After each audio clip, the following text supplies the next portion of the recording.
Hello guys, एक बार फिर से आपके अपने YouTube channel AB square educational group में स्वागत है। दोस्तों, आज हम आप लोगों के बीच लेकर आए हैं 12th क्लास का फिजिक्स और 5 नंबर का प्रश्न यहाँ से पूछा जाएगा, जो इन साल बिहार बोर्ड जो मॉडल पेपर जारी किया है उसमें ये प्रश्न दिया गया है। अब बहुत कह सकते हैं कि 2 से 3 ईयर से आपका ये प्रश्न पूछा नहीं गया है, तो चांस है कि यह प्रश्न आपका आ सकता है। तो इसे एक नज़र हम लोग देख लेंगे। अब बहुत ईजी तरीका से देखेंगे। 5 नंबर का प्रश्न है, हम लोग को ईजी है, लैंग्वेज वाला है, हम लोग अच्छे तरह से देखेंगे। रटना बिल्कुल नहीं है, समझ के हम लोग लिख लेंगे। तो सुनिएगा, क्वेश्चन क्या कहता है। वान डी ग्राफ जनित्र क्या है, इसका सचित्र वर्णन करें और सिद्धांत एवं कार्य विधि को लिखें, ये आपका प्रश्न कहता है।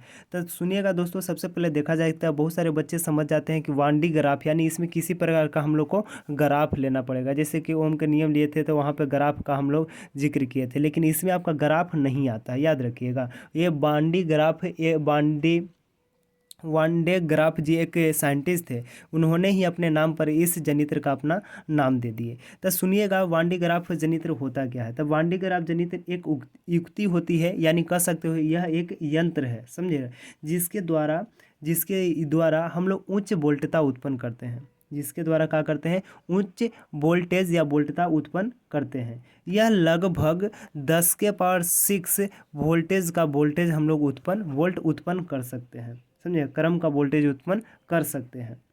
जिसका उपयोग हम लोग आवेशित जो कण होता है, आवेशित कणों को उच्च गतिज ऊर्जा तक गतिशील करने के लिए किया जाता है। जिसका उपयोग हम लोग आवेशित जो कण होता है उसे हाई काइनेटिक एनर्जी प्रोवाइड कराते हैं, ताकि वो गतिशील करने के लिए किया जाता है, उसे गतिशील करने के लिए किया जाता है, समझिए। अब इसके बनावट के बारे में देखेंगे तो सबसे पहले देखेंगे इसका जो चीज़ हमने लिखा, जो चीज़ बोला, इसको हम लोग डिफिनेशन यानी वांडे ग्राफ के जनित्र को डिफिनेशन आखिर देंगे कैसे। तो सुनिएगा, सबसे पहले यहाँ पे आप देख सकते हैं हमने बोला क्या, वांडे ग्राफ जनित्र एक ऐसी युक्ति होती है, समझ रहे हैं ना, ऐसी युक्ति होती है जिसके द्वारा बहुत उच्च वोल्टेज उत्पन्न किया जाता है, समझे, जिसके द्वारा क्या किया जाता है, बहुत उच्च वोल्टेज उत्पन्न किया जाता है। यह लगभग 10 के पावर 6 वोल्ट के क्रम का वोल्टेज उत्पन्न करता है। 10 के पावर कितना वोल्ट का, 10 के पावर 6 वोल्ट के क्रम का वोल्टेज उत्पन्न करता है, जिसका उपयोग आवेशित कणों को उच्च गतिज ऊर्जा तक गतिशील करने के लिए किया जाता है। ये बात याद रखिएगा। जिसका बनावट नीचे के चित्र में प्रदर्शित है। जिसका बनावट देख लेते हैं, जो नीचे हम लोगों ने बनाया है। तो इस चीज़ को आप लोग पहले लिखिएगा, बांडी ग्राफ हेडिंग डालकर ये चीज़ को हम लोग लिखेंगे, ठीक, यानी जैसा कि हम लोग यहाँ तक देख लिए, समझे ना। हाँ, अब इसका देखेंगे, हम लोग ड्रॉ करेंगे, इसके फिगर के बारे में हम लोग कुछ चर्चा कर लेते हैं। ऐसी फिगर के सहायता से हम लोग को बिल्कुल रटना नहीं है, हम लोग फिगर के सहायता से हम लोग क्या करेंगे, इस चीज़ को याद कर लेंगे बच्चों।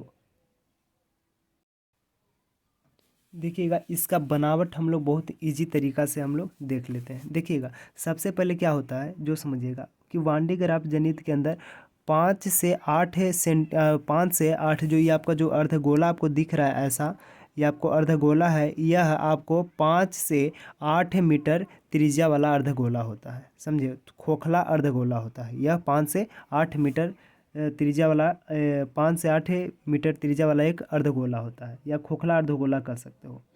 जिसका खुला हुआ भाग जो होता है, ये खुला हुआ, ये एक तरह से ऐसा ही है ये। अब इसका खुला हुआ भाग ये नीचे की ओर होता है। इसे हम लोग खुद लिखेंगे बनावट के तौर पर, समझे ना, यही चीज़ आपको लिखना है। तो सबसे पहले क्या बोला कि इसमें 5 से 8 मीटर त्रिज्या वाला एक खोखला अर्धगोला होता है, जो नीचे की ओर खुला होता है। देखिए, नीचे की ओर आपका खुला हुआ है। फिर ये आपका क्या होता है, यह 2 कुचालक स्तंभ पर व्यवस्थित होता है। यह आपका 2 गो कुचालक स्तंभ है, इस पर क्या है, व्यवस्थित है, यानी रखा हुआ है, ठीक, यहाँ तक हम लोग देख लिए। फिर इसमें क्या होता है कि इस खोखले गोले के केंद्र में, इसे खोखला गोला है तो इसके केंद्र में एक पुली लगा होता है, समझिए, बात को समझिएगा। इसके केंद्र में एक पुली लगा होता है, और इसके ठीक इस पुली के जस्ट एक और नीचे एक और पुली लगा होता है, समझे। एक बार फिर से रिपीट करते हैं, याद कर लेना हम लोग को कि खोखला गोला होता है जिसकी त्रिज्या 5 से 8 मीटर होता है, इसके केंद्र में एक पुली लगा होता है, इसके जस्ट नीचे एक और पुली होता है, समझे ना। अब यहाँ से आगे बढ़ते हैं। और दोनों पुली एक कुचालक बेल्ट के, यानी दोनों जो ये पुली होता है एक कुचालक बेल्ट के सहायता से जुड़े होते हैं। ये आपका ये जो बेल्ट है ये आपका कुचालक बेल्ट है। तो क्वेश्चन आपको ऑब्जेक्टिव में पूछा जाएगा कि वान डे ग्राफ में बेल्ट होता है तो कैसा होता है, तो वह कुचालक बेल्ट होता है, याद रखिएगा। तो दोनों जो ये आपका पुली है एक कुचालक बेल्ट की सहायता से जुड़ा रहता है, समझिए। फिर आगे सुनिएगा, और दोनों पुली के पास धातु का एक एक कंघी होता है। देखिएगा दोनों जो पुली है तो दोनों पुली के पास धातु का एक एक क्या है, कंघी लगा रहता है, समझिए। जिसमें नीचे वाले कंघी को फुहार कंघी, ये जो नीचे वाला जो कंघी होता है इसे फुहार कंघी या उत्सर्जक कंघी कहा जाता है, समझे। नीचे वाले कंघी को फुहार कंघी या उत्सर्जक कंघी कहा जाता है, और ऊपर वाले कंघी को संग्राहक कंघी कहा जाता है, समझे। ऊपर वाले कंघी को संग्राहक कंघी कहा जाता है। अब आगे थोड़ा सा बढ़ते हैं। ये जो फुहार कंघी या उत्सर्जक कंघी होता है तो इसका जो ये फुहार कंघी का दूसरा जो छोर होता है, एक तो छोर यहाँ कुचालक बेल्ट के साथ आपका जुड़ा हुआ है, और दूसरा छोर जो होता है धरती के साथ अर्थिंग होता है, समझिए। धरती के साथ क्या होता है, इसका अर्थिंग क्या होता है। और संग्राहक कंघी का दूसरा जो छोर होता है अर्धगोलक के साथ जुड़ा होता है, ये अर्धगोला के साथ जुड़ा होता है। ये आपको डिफिनेशन में लिखना है, समझे, बनावट में।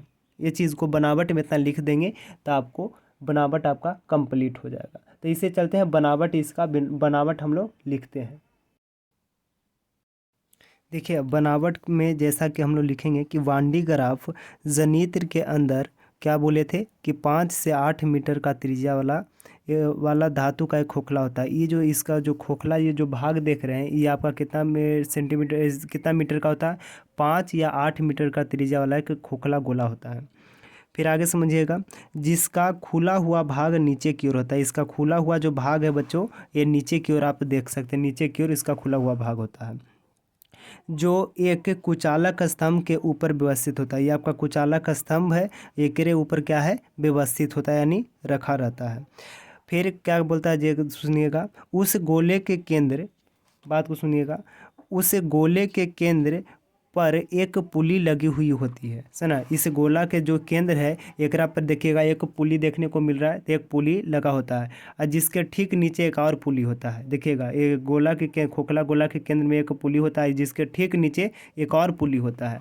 और देखिएगा आगे थोड़ा सा समझते हैं, क्या बोला गया कि जिसके ठीक के नीचे एक और पुली लगा रहता है।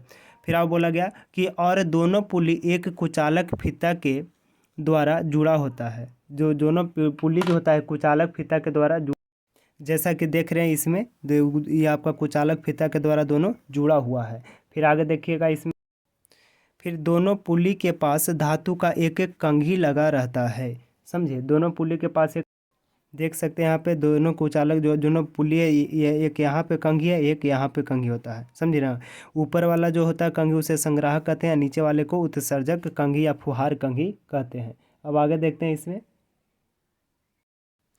जिसमें नीचे वाले कंघी को फुहार कंघी और ऊपर वाले कंघी को संग्राहक कंघी कहा जाता है। फुहार कंघी का दूसरा छोर धरती में अर्थिंग होता है, और संग्राहक कंघी का दूसरा छोर धातु के गोले के साथ जुड़ा रहता है, समझे। देखिए जो बनावट में जो किए है ना वही चीज़ को लिखना था। फुहार कंघी का जो दूसरा जो छोर होता है धरती के साथ ही अर्थिंग होता है, और संग्राहक कंघी का जो दूसरा छोर होता है वो खोखला गोला के साथ ऊपर जुड़ा रहता है। इतना सिर्फ आपको बनावट में लिखना है, ठीक। ये चीज़ को रटना नहीं है, बिल्कुल आपको समझ समझ के लिखना है। अब चलते हैं इसका कार्य विधि देखते हैं कि कार्य विधि में क्या है। जो देखें कार्य विधि, वान डे ग्राफ जो होता है वो कोरोना डिस्चार्ज के सिद्धांत पर कार्य करता है। सिद्धांत याद रखिएगा, ऑब्जेक्टिव के लिए मोस्ट वीवीआई पूछ सकता है कि वान डे ग्राफ जो होता है किस सिद्धांत पर कार्य करता है, कोरोना डिस्चार्ज के सिद्धांत पर कार्य करता है। अब इसके देखेंगे कार्य विधि कि आखिर कार्य विधि में क्या होता है। तो कार्य विधि हम लोग देखेंगे कि कार्य विधि भी आपको लिखना वहाँ पे है। कार्य विधि अब यहाँ से इसमें हम लोग कार्य विधि लिखते हैं, ठीक। अब इसका कार्य विधि देखेंगे कि कार्य विधि आखिर ये कार्य कैसे करता है। तो देखिएगा, जब यह यांत्रिक फीटर के द्वारा, यानी जब इसे यांत्रिक फीटर यानी बाहरी स्रोत से इस पुल्ली को क्या किया जाता है, घुमाया जाता है, समझे। तो इस पुल्ली को जब घुमाया जाता है तो कुचालक बेल्ट के ऊपर संचित ऊर्जा, जब इस बेल्ट को देखिएगा, जब इस पुल्ली को घुमाएगा तो ये वाला बेल्ट भी ऐसे करके ऐसे घूमेगा। तो इस पर जो संचित जो आपका आयन होता है, समझे ना, ये देखिएगा यहाँ से ऊपर संचित आवेश धीरे, यानी इस पर जो संचित आवेश जो होता है धीरे धीरे संग्राहक कंघी की ओर, यानी धीरे धीरे इधर की ओर वे मूव करने लगता है संग्राहक कंघी के पास, समझिए। अब फिर आगे सुनिएगा, पहुँच जाता है, जिसे संग्राहक कंघी क्या करता है, इसे यहाँ से संग्रह करके इसे गोला के ऊपर भेज देता है, समझिए। इसे गोला के ऊपर भेज देता है, संग्राहक कंघी संग्रह करके गोले के बाहरी सतह पर भेज देता है, जिसके कारण गोले के सतह का विभव बढ़ जाता है, समझे। जिसके कारण क्या होता है, जिसके कारण गोले के सतह का विभव बढ़ने लगता है और धीरे धीरे बहुत उच्च हो जाता है। इसी तरह से वेन डी ग्राफ जनित्र कार्य करता है, समझिए। ये आपका हो गया वेन डी ग्राफ जनित्र। देखिएगा दोस्तों, यदि ये आपका समझ में आता है, अच्छा लगा, तो इस वीडियो को लाइक कीजिए, शेयर कीजिए और चैनल को सब्सक्राइब ज़रूर कीजिए, समझिए। तो देखिएगा, इसको प्रॉपर देख, इतना यदि आप लिखते हैं तो आपको 5 नंबर का सुनहरा नंबर मिलेगा, 5 नंबर, समझिए। ये आपका यहाँ से प्रॉपर आप देख लीजिए, एक बार स्क्रीनशॉट लेना चाहते हैं तो ले लीजिए प्रॉपर का, ये आपका है। ठीक है दोस्तों, तब तक के लिए नमस्कार, bye bye, see you soon, love you guys. अगले वीडियो में बहुत जल्द ही मिलते हैं, तब तक के लिए नमस्कार, बाय।